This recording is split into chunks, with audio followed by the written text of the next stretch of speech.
റമദാൻ മാസത്തിൽ മുസ്ലിം മതവിശ്വാസികൾ താല്പര്യമുണ്ടെങ്കിൽ മാത്രം നോമ്പ് നോക്കിയാൽ മതിയെന്നും കഴിവുള്ളവരാണെങ്കിലും അവർക്ക് പകരം വല്ല ഫിദിയ കൊടുത്താൽ മതി, ഇതാണ് ഖുർആനിൽ പറഞ്ഞിട്ടുള്ളത് എന്നൊരു പ്രചരണവുമായിട്ട് ഒരു മുസ്ലിം മതപണ്ഡിതൻ രംഗത്ത് വരികയുണ്ടായി. കോഴിക്കോടുള്ള ഒരു മുസ്തഫ മൗലവി. പല മതപണ്ഡിതന്മാരും മുസ്തഫ മൗലവിക്ക് മറുപടി പറഞ്ഞെങ്കിലും എനിക്ക് വളരെ സുന്ദരമായി തോന്നിയൊരു മറുപടി കക്കാട് മുഹമ്മദ് ഫൈസി എന്ന കേരളത്തിലെ അറിയപ്പെടുന്ന ഒരു മതപണ്ഡിതന്റെ മറുപടി. നോമ്പിന് കഴിവുള്ളവരും ഫിദിയത്തുൻ തആമു മിസ്കീൻ, മിസ്കീന് ആഹാരം കൊടുത്തുകൊണ്ട് ഫിദിയ കൊടുത്താൽ മതി. ഖുർആനിന്റെ ബാഹ്യാർത്ഥം വെക്കുന്നവർ ഇങ്ങനെ ഒരു ചോയ്സ് പറഞ്ഞുകൊണ്ട് നോമ്പ് ആവശ്യമില്ല, ഫിദിയ കൊടുത്താൽ മതി എന്ന് പറയും. ഇവരുടെ ഈ ദുർവ്യാഖ്യാനത്തെ മറികടക്കാൻ വേണ്ടി നമ്മുടെ ചില ആളുകൾ സ്വീകരിച്ച മാർഗം എന്താണ്? അതങ്ങനെയല്ല, വയലല്ലദീന ബ്രാക്കറ്റിൽ ലാ യുത്തീഖൂനഹു, അപ്പോൾ അർത്ഥം ശരിയായി. പക്ഷെ അല്ലാഹു തആല ഇറക്കിയ പരിശുദ്ധ ഖുർആനിൽ ബ്രാക്കറ്റ് ഇട്ടുകൊണ്ട് ലാ എന്ന് കൂട്ടിക്കൊടുക്കേണ്ട ഒരു അവസ്ഥ നമുക്ക് എന്തുകൊണ്ട് വന്നു?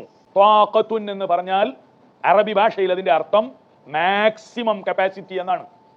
സഅത്തുൻ എന്ന് പറഞ്ഞാൽ സാവകാശത്തോടു കൂടിയുള്ള സൗകര്യം എന്നാണ്. ഉദാഹരണത്തിന് ഈ ഗ്ലാസ്, ഇതിന്റെ മാക്സിമം കപ്പാസിറ്റിയിൽ ഇപ്പോഴും ആയിട്ടില്ല, ഇനിയും കുറച്ചുകൂടി വെള്ളം ഇതിലേക്ക് ഒഴിക്കാൻ പറ്റും.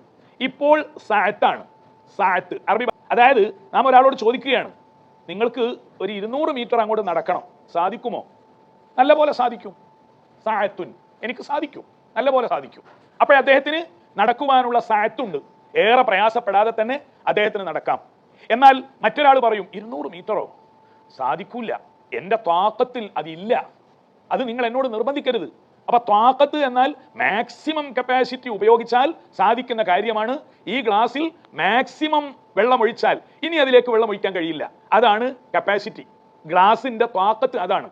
മറിച്ച് പകുതിയായി, ഇനിയും പകുതി ബാക്കിയുണ്ട് എങ്കിൽ ഇനി അള്ളാഹുവിന്റെ കലാം ഒന്ന് അർത്ഥം വെക്കുക. വയലല്ലദീന യുത്വീഖൂനഹു, കഴിവുള്ളവരാണ്. ഏത് കഴിവ്? വളരെ കഷ്ടപ്പെട്ട് ബുദ്ധിമുട്ടായി ഇടങ്ങേറുകൾ സഹിച്ച് നോമ്പ് നോൽക്കേണ്ട അവസ്ഥ വന്നാൽ അത്തരക്കാർ കഷ്ടപ്പെടേണ്ട കാര്യമില്ല. യുരീദുല്ലാഹു ബിക്കുമുൽ യുസ്റ വലാ യുരീദു ബിക്കുമുൽ ഉസ്റ. വൃദ്ധന്മാരായ ആളുകൾ, രോഗികളായ ആളുകൾ, അവർ മാക്സിമം കപ്പാസിറ്റി ഉപയോഗിച്ച് ചില ആളുകളുടെ നിർദ്ദേശത്തിനും നിർബന്ധത്തിനും വഴങ്ങി നോമ്പ് നോൽക്കണം എന്നൊക്കെ വാശി പിടിച്ചാൽ നോൽക്കാനൊക്കെ കഴിയും. അത്തരം സാഹചര്യത്തിൽ അവരെ ആരെയും ഭയപ്പെടേണ്ടതില്ല. അത്തരക്കാർക്ക് അള്ളാഹു കൊടുത്ത ഒരു ആനുകൂല്യമാണ് ഫിദിയത്തുൻ തആമു മിസ്കീൻ, ഒരു നോമ്പിന് അത്തരക്കാരായ ആളുകൾ. അപ്പൊ ഒരു ലാ എന്ന് കൂട്ടിക്കൊടുക്കാതെ തന്നെ ത്വാഖത്തുൻ സഅത്തുൻ എന്ന അറബി പദം ഒന്ന് സാവകാശം സാധിക്കുന്ന സൗകര്യമാണ്, മറ്റൊന്ന് മാക്സിമം ബുദ്ധിമുട്ടായാൽ കഴിയുന്ന ത്വാഖത്താണ്. അത് ഖുർആനിൽ തന്നെയുണ്ട്. റബ്ബനാ വലാ തുഹമ്മിൽനാ മാ ലാ ത്വാഖത ലനാ ബിഹി, ഞങ്ങൾക്ക് ത്വാഖത്തില്ലാത്തതൊന്നും നീ ഞങ്ങളോട് പറയില്ല.